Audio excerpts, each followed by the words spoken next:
How y'all doing? This is Mongo Slade, and today we're going to talk about something that I'm kind of on the fence about, but I lean more towards supporting it, which is the Oddball Friendship. This is usually going to be in the form of a tag team, obviously. So, what am I talking about here? Well, I'm going to be talking about what's called the odd couple. It's a TV trope, but it's a classic entertainment trope in general, in which two opposite characters are working together towards a mutual goal. In wrestling terms, this of course would be like a tag team of opposite type of characters, or characters who wouldn't normally get along, or characters you wouldn't normally see together. And it's usually done for comedic purposes, and to add layers to pre-existing characters. So you'll see somebody who might have changed a little bit after going into this situation and coming out of it. They may be a little bit different. Basically, you just add layers to the character, and the story is told, of course, through vignettes and different segments that show their disagreements and what they begin to bond over. So, like, there's usually one thing that they kind of begin to bond over, and or the characters, even if they don't bond, it becomes about building respect. And usually that's kind of there's a lot of different ways to go about it. Being actually friends is one thing. Usually it's about building mutual respect, working towards a common goal. Basically showing the power of partnership, the power of friendship in wrestling terms. So to give people an example, you use some examples from other media. Number one is probably the buddy cop. If you've ever seen like one of these movies like Lethal Weapon or the other guys, then you know how a story is structured, featuring two characters that are pretty much opposites. The Mel Gibson and character is a hothead. He's young, he's over the top, he's really action oriented, but he has his own personal problems. And then you have the more stable Danny Glover character, who's older, more grizzled, and they sort of, and throughout the series it becomes a little bit more comedic, later in the series.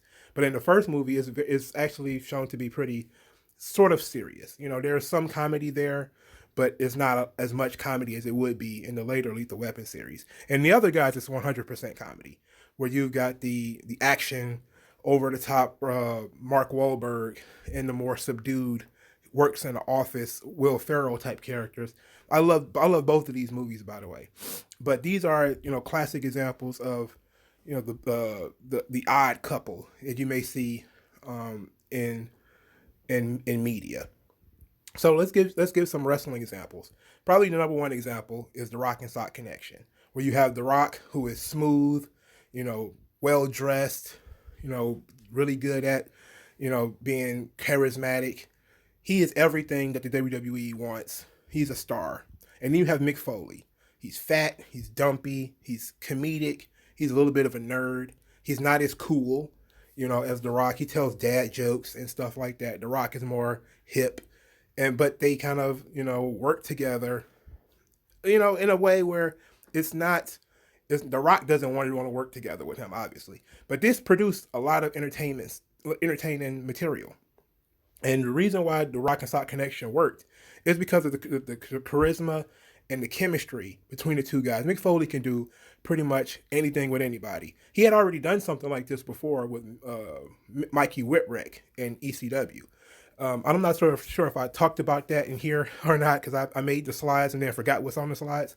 But the Mikey Whipwreck and Mick Foley pairing in ECW was basically Mikey Whipwreck was a scared young guy who was teaming up with the grizzled uh, hardcore legend, who was already a hardcore legend in like 1995, Mick Foley. So this was a similar thing where Mick Foley had experience working with people who was different, vastly different than he is, and he was able to make it work again with The Rock. So this is sort of the framework that we're working with, and this is not the first time they've ever done this, obviously. But this, I don't want to go back way too far. If you go back too far, you start to lose people.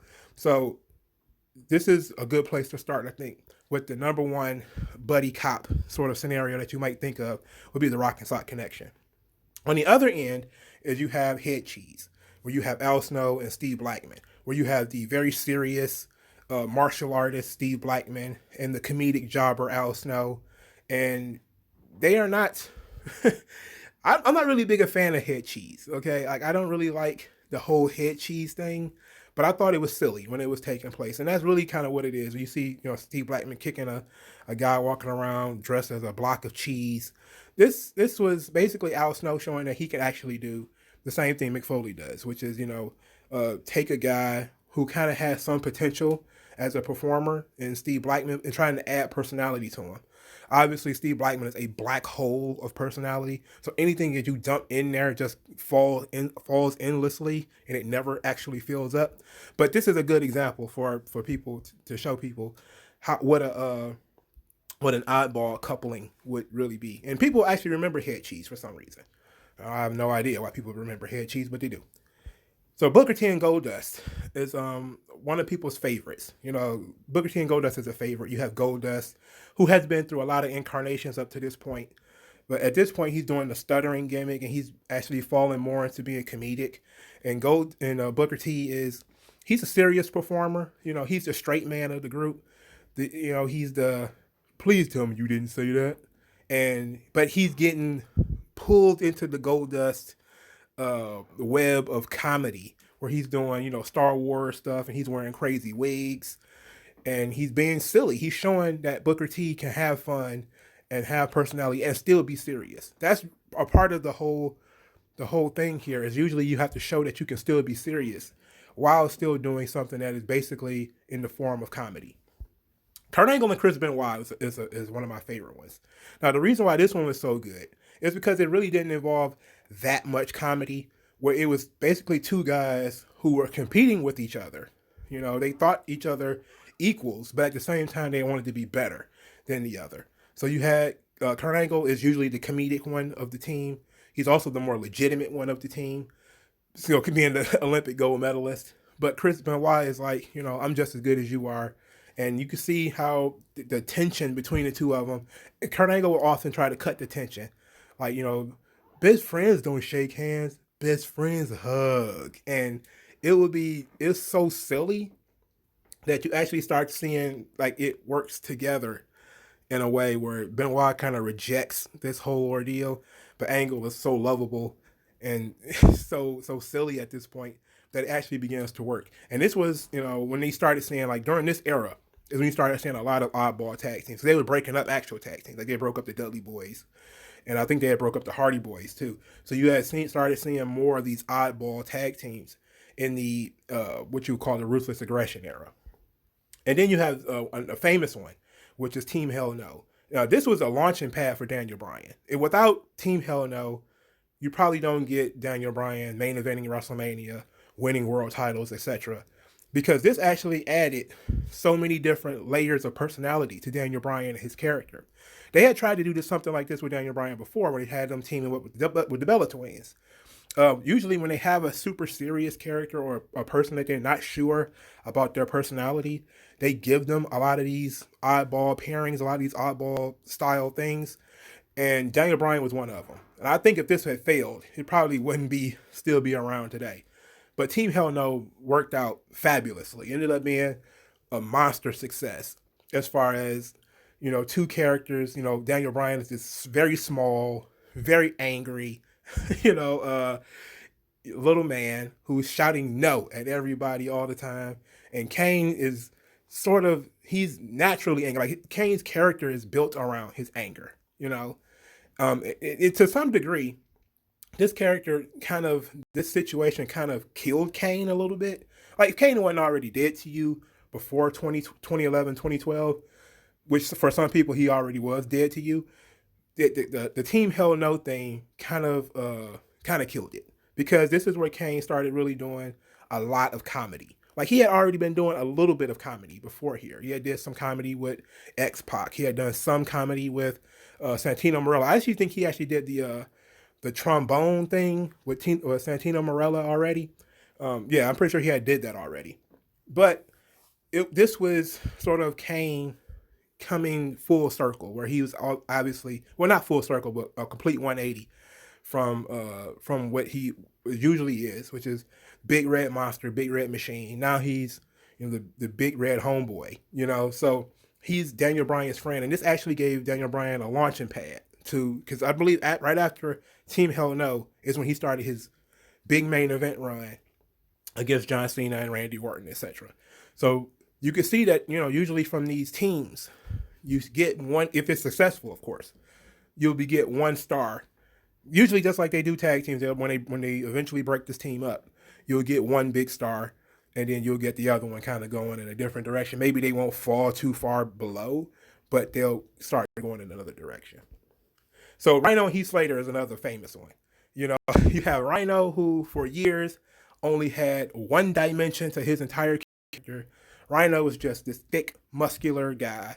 That was really just it. Like Rhino was just sort of big dude who did power moves, and he really only had like three of those. He had like a power slam, spine buster, spear.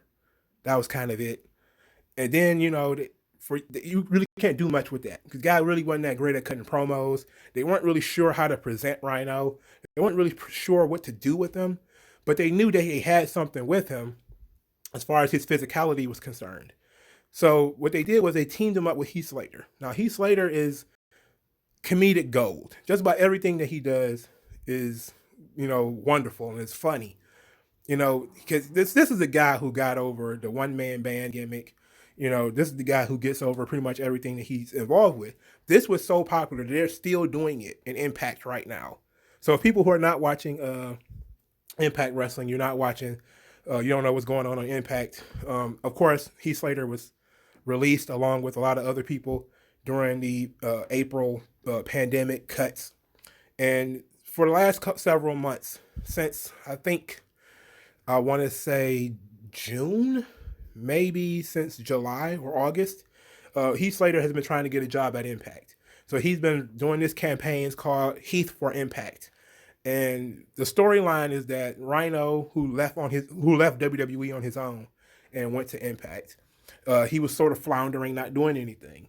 And sort of Heath Slater is now trying to get in. He's trying to use Rhino to get a job. And so he has this campaign called Heath for Impact, and he's doing these vignettes. That is like that vignette that featured all the cameos from like Flavor Flav and stuff was amazing. It was flatly good. And now they're just telling this really awesome storyline where he's was offered a job, but he wanted too much money because he feels like his value is he's increasing the ratings of Impact, that he's becoming an important player for Impact, even though he's not technically not signed. So he asks for too much money. He gets into it with Scott D'Amore, who calls him a jobber. He gets mad at Rhino for setting all this up, and he storms out.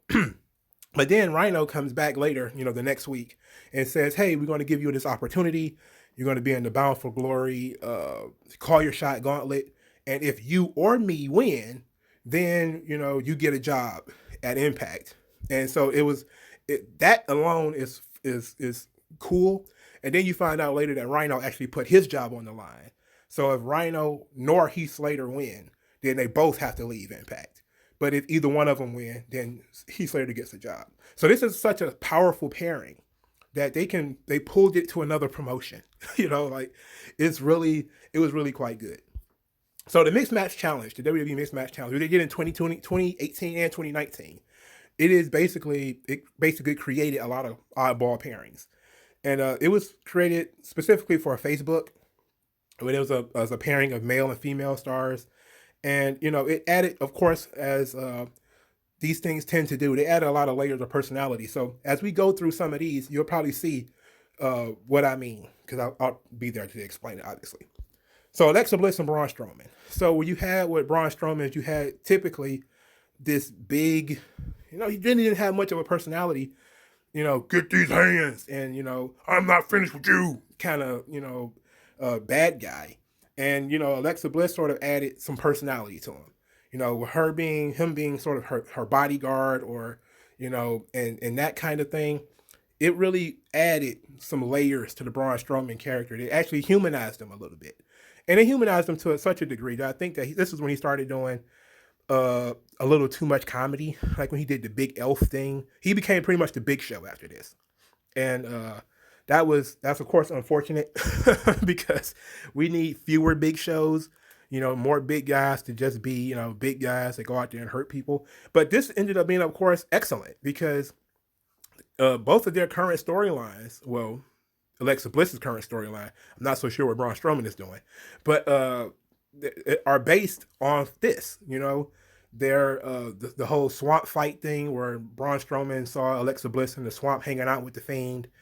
This is where he kind of gets the paranoid idea that Alexa Bliss was working for the Fiend at the time, and now we know that she is working with the Fiend. But that kind of built up over time. At the time, Braun Strowman was just being paranoid, and he was turning heel, and he didn't care about Alexa Bliss anymore.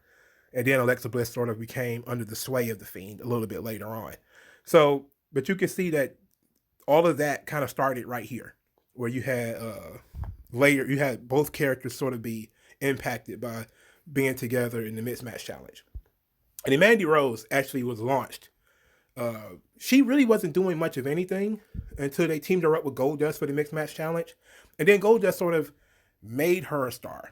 And people don't really give Goldust a lot of credit for doing this, because they kind of poo-poo the idea of Mandy Rose in general. But the way that Goldust sort of how did you say he obsessed over Mandy Rose? Like you see him with the golden rose, and when she used to come to the ring, he used to follow her, like pretending to take pictures of her and all that type of stuff. It was great. She became like another Marlena, and it kind of took Goldust back to his original roots a little bit, with the whole being photogenic and Hollywood celebrity type of thing, where it kind of took him back to his roots, but it gave her a new personality, because she really didn't have one up to this point. Nobody really knew what to do with her. But after this, they kind of figured, like, okay, she can be something. And I'm pretty sure they haven't found out exactly what, but this was enough to get Mandy Rose to the next level.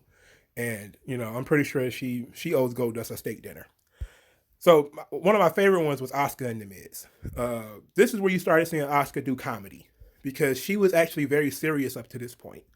And then she started teaming with The Miz, and The Miz is silly. So The Miz is doing silly stuff. He's getting Asuka to do silly stuff. She's playing along. So like this is where you started really getting, and they were partners twice, and they actually won the mixed match challenge one time, if I remember correctly. And this is where you started really seeing Asuka go to the next level as far as being, a multi-talented character, being able to do comedy and be silly and stuff like that. And of course, The Miz is The Miz. He can do pretty much whatever he wants. And of course, everybody's favorite is R-Truth and Carmella, because this one actually ran for a long time. They were mixed match challenge partners in 2019, and their relationship, I guess you could say, helped elevate that 24/7 title that they created almost specifically for their segments. And everything that came out of R-Truth and Carmella was great. Now, this is kind of on the edge of being an oddball pairing, because they're actually more alike than most people would give them credit for, as far as both of them having sort of hip hop based gimmicks. Even though Carmella is more how do you say upper middle class street, and you have R-Truth, which is of course idiot homeboy, which is both great. But it was both great if they found a way to play off of each other in a way that increased both of them. And R-Truth became, of course, a superstar after this. R-Truth has been on every episode of Raw since. And Carmella, she kind of regressed a lot. They now have changed Carmella's character completely from my understanding. She hasn't actually done anything yet, but she was off TV for a long time following this breakup, and she was off TV for most of 2020, if I believe. So, but R-Truth and Carmella is going to end up being, was a great pairing, a great comedic pairing, and it ended up working for both of them. So the downside of the oddball pairing is that it's become sort of the dominant style of tag team in WWE. And what I mean by that is traditional tag teams, people who come in together, wear the same gear, have a team name. Those teams usually have a short run.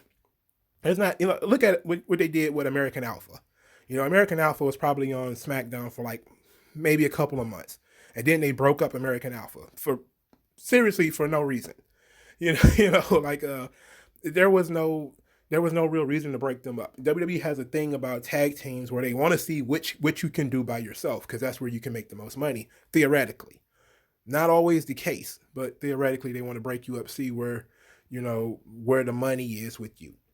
And these oddball teams end up being sort of the longest standing, longest running versions of some people's careers, and that's not always a good thing, because sometimes these oddball tag teams end up being considered better than an actual traditional tag team.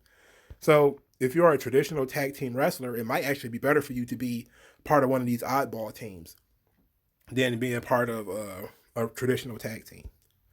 All right, so oddball teams don't always work. We've seen some of them that they've tried to do them and they didn't work. The one that currently is not working is Miro and Kip Sabian in AEW. I know it's very cliche to shit on AEW, but you have to let me explain why this thing is not working. What they did was they built up for 2 days that Kip Sabian was getting married and that he was going to pick a best man. And then they just introduced Miro as the best man, right? That's not and then they decided they're going to show how Miro and Kip Sabian get along, right? That Miro is trying to create this, this good wedding or being this big bachelor party or whatever for Kip Sabian. That's the wrong way to sort of do an oddball sort of pairing, right?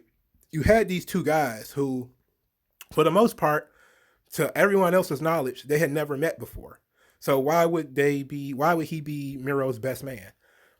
A better way to do it would be if, Kip Sabian was looking for a best man and he sort of ran into Miro. And maybe through vignettes, they found out that they both like video games, or they both on Twitch or something like that. And then you started to build the relationship, where you started having these two guys, they're opposites, where, he's the Bulgarian brute, the unstoppable, Miro, and he's sort of the job guy, Kip Sabian. He's small and all that type of stuff. And then you start seeing how they come together. Instead of just slapping them together and then saying, hey, now we're going to show how they're friends. It's like, no, you can show them disagreeing and being at each other's throat, maybe even having a match together. And then you form the alliance. And to give you a better example, look at Killian Dane and Drake Maverick in NXT, what they call the Furry and the Fury. When you look at how they went together, Killian Dane is resistant to being in a tag team. He doesn't want to be in a tag team with Drake Maverick. Drake Maverick is really, really pushing for the idea of the tag team. And then, they team together once. Killian Dane's like, okay, one time, never again. But since he did it once, Drake Maverick is going to keep pushing him to do it.